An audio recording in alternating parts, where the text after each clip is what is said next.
Hey there, YouTube. So today I want to talk about Kershaw and Zero Tolerance, or ZT as they're also known. These two companies are both subsidiaries of Kai Cutlery, Kai. Um, and Kai also puts out some things under their own brand name, mostly kitchen cutlery. But because Kershaw and ZT are both subsidiaries of Kai, there are going to be some similarities across both lines. Um, Partly this is due to them sharing some of the same designers, although that's not always going to result in similar knives, right? I mean, we have this Dmitry Sinkovich design from Zero Tolerance,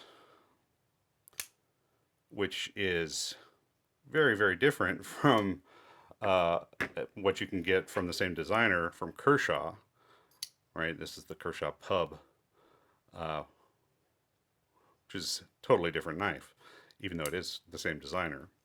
Um, Although sometimes the sort of signature of a particular designer is evident across the two different product lines, right? So you have things like Ken Onion designing this zero tolerance knife, right, which shares, quite a few aesthetic and functional similarities with something like this Kershaw Blur, okay, which is also designed by Ken Onion. Or you have things like this ZT with the Emerson wave, right? This horn here that hooks on your pocket as you draw the knife out of your pocket so that it's deployed as soon as it comes out of your pocket. Uh, that's the ZT version, and Kershaw also has knives that feature the Emerson wave um, and share some similar aesthetics, right? They both have uh, thumb disc openers in addition to having the wave. Um, this knife, the Kershaw one, is made in a number of different uh, configurations and blade profiles, and there is a version that's got a tanto point, so that's pretty similar to this ZT. These are both frame locks. Okay. Um, so sometimes the fact that there's a designer that contributes to both product lines means that there's going to be some, at least superficial similarities, and sometimes not so superficial. You can think of the difference. I should also say that another reason that there are similarities across the two different product lines is that Kai owns some patents, and so they can use some of their patented uh, designs or patented features um, on either Kershaw or ZT knives, whereas no other manufacturer can use those same designs. Um, so I'm talking about things, for example, like the sub frame lock, right? That's patented. There's a patent number. You'll see this on uh, this Kershaw, and you'll also see the same type of subframe lock on some zero tolerance knives, but you won't see them on knives by other manufacturers until the patent expires. Uh, so you can think of these similarities across the two different product lines, kind of like the similarities between, say, like a Toyota and a Lexus, right? Which are both made by the same company. Lexus is the premium brand. They tend to have the more expensive and more sort of like fully featured with higher quality materials, perhaps, um, models. It doesn't have to be Toyota and Lexus. We could be talking about Honda and Acura, or Volkswagen and Porsche, or Ford and Lincoln. Um, but the idea is the same, right? If you buy a Kershaw, you're going to get a knife that has some similarities to a zero tolerance, but it's going to be at a much lower price point in most cases, and be made with somewhat less premium materials. You could see that pretty evidently in something like these two Emerson designs, right? If you look at the tolerance in the frame lock here, look at how big the gap is on this Kershaw as compared to the gap for the frame lock on the ZT. Um, Also, the relief area is much larger and better milled out on the ZT than it is on the Kershaw. We're talking an LMAX blade here on the zero tolerance, right? Which is a premium particle metallurgy steel versus D2 on the Kershaw, which is pretty basic tool steel ingot formed. And these, for a long time, were in 8CR, I think.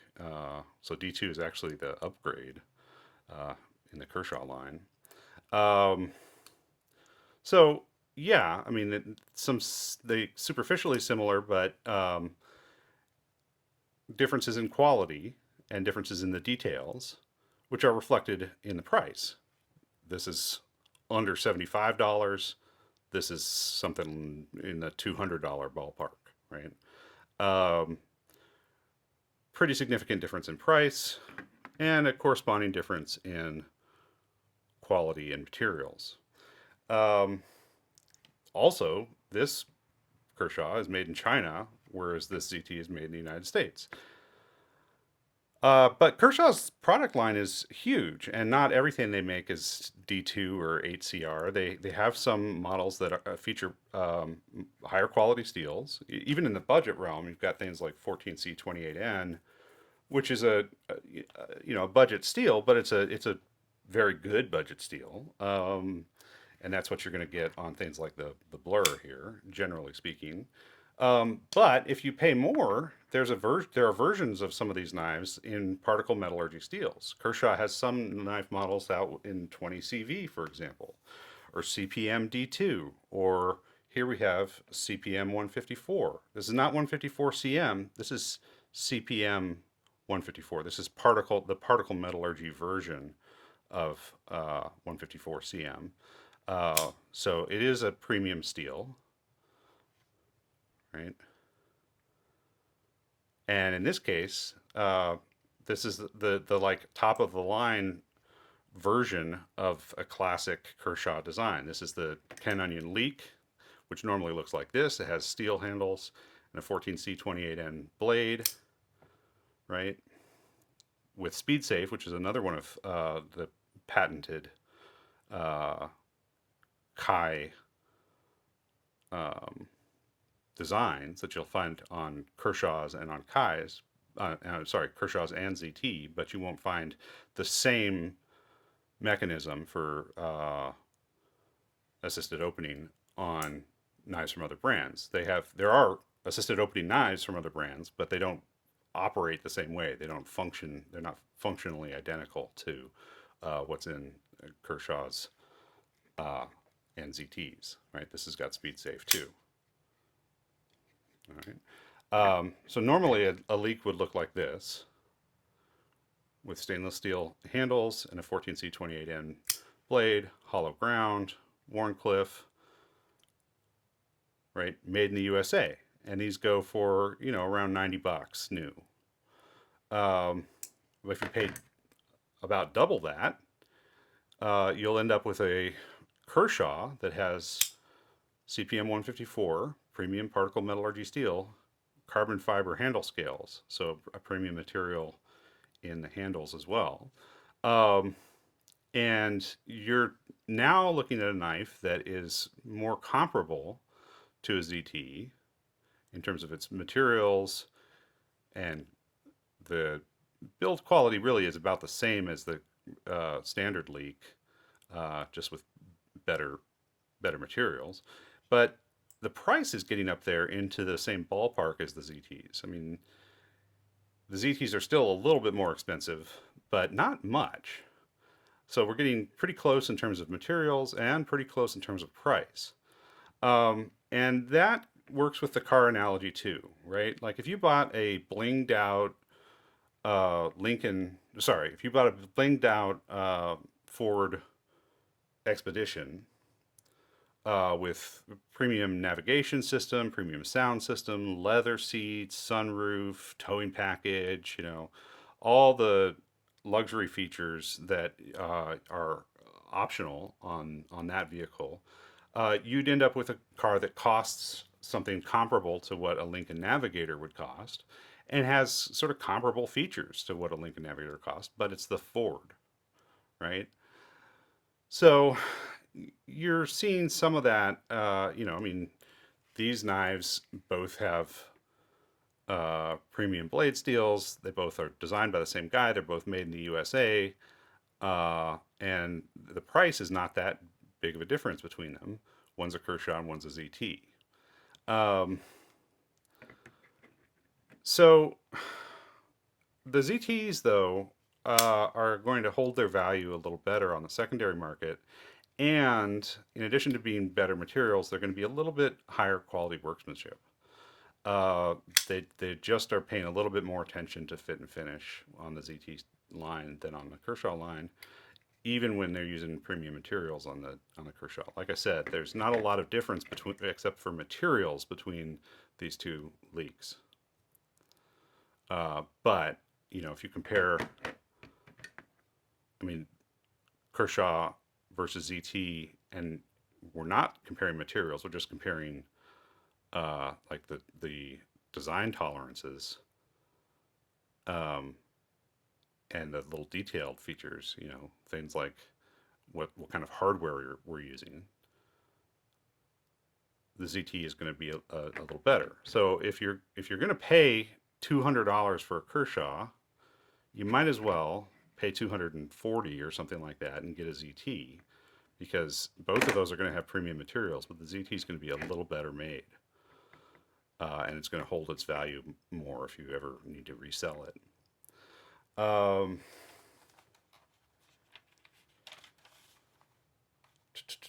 What else do I have to say about these? If you're on a budget and you're going for bang for your buck, for value, the Chinese made Kershaws are really pretty affordable, and they're reasonably well made, um,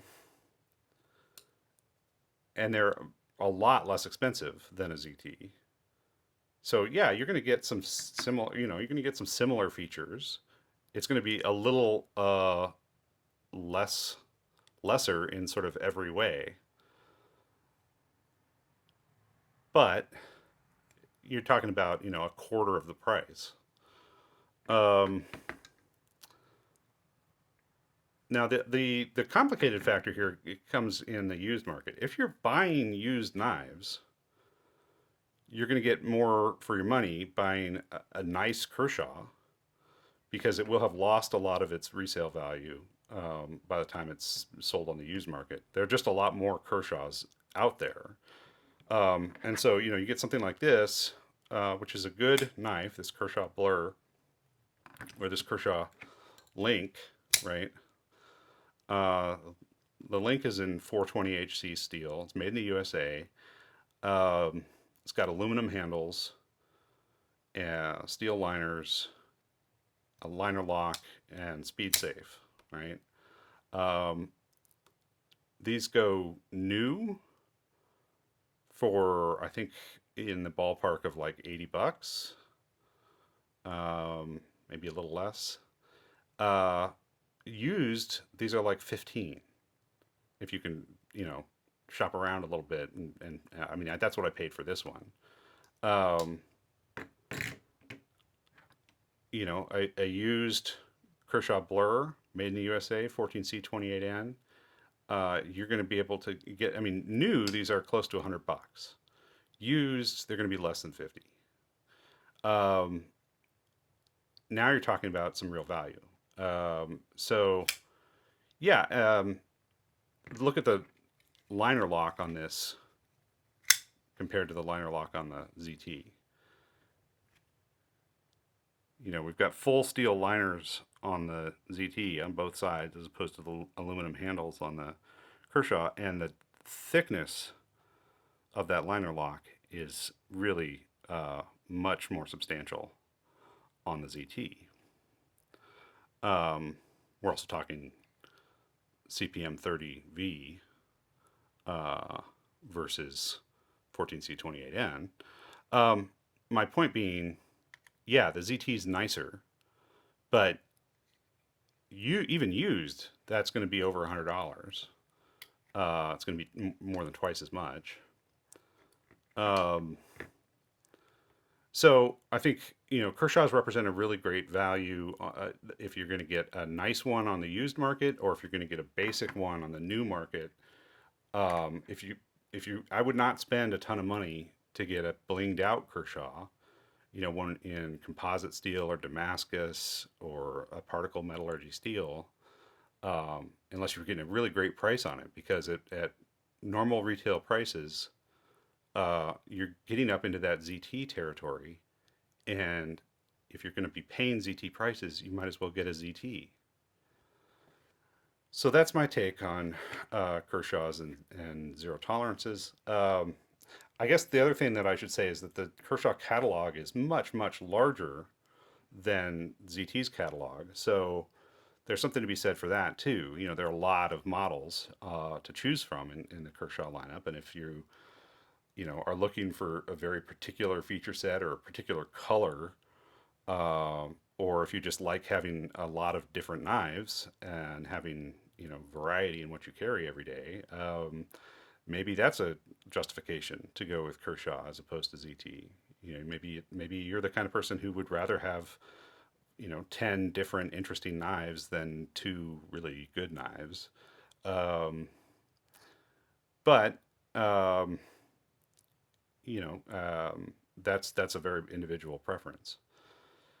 So, yeah, again, my takeaway is if you're going to be spending anything close to ZT prices, I advise go ahead and get the ZT.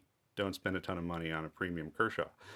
But if you can pick up a premium Kershaw used, you might be making a bargain. All right, thanks.